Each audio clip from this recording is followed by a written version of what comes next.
It's a problem that we've told you about all too often on this show. A SWAT team that goes too far, aggressively beating down doors, handcuffing and dragging people outside of their homes, all in part of a criminal investigation.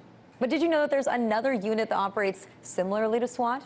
Yep, they're the Inspector General's Office of the Department of Education.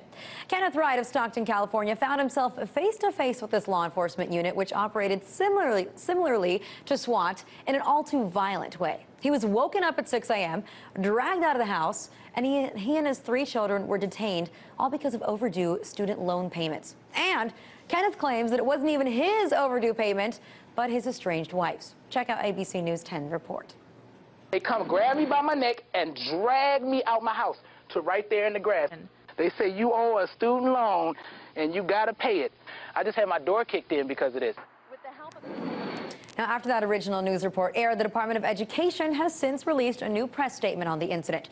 And they said, while it was reported in local media that the search was related to a defaulted student loan, that is incorrect. This is related to a criminal investigation. The Inspector General's office does not execute search warrants for late loan payments.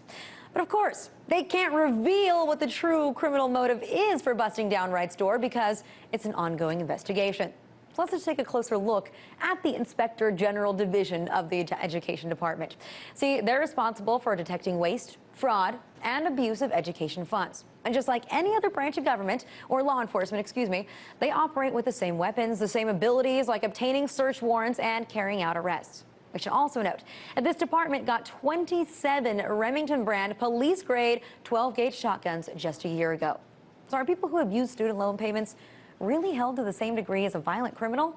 I mean, I'm sorry, but unless there's an imminent threat, I really don't understand why SWAT or anybody who carries out the same functions as a SWAT team are invading this man's home, even in cases, or especially in cases, of fraud, waste, and abuse. No violence there. But you know, I can think of a few buildings around here in Washington that have those problems of fraud, waste, and abuse. Why don't you try knocking on the Pentagon's door? But in all seriousness, this is ridiculous. It's just another example of our country's militarization of its police functions.